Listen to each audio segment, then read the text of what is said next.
Tonight for dinner, we're having orange chicken with rice,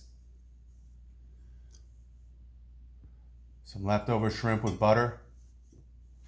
I'm gonna have some shrimp tacos. We have avocado, we have onions, carrots, celery,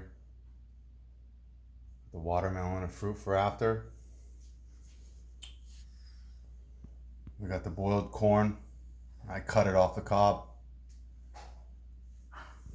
Here's the sauce. Everybody have a great evening. Please like and subscribe. A lot of work.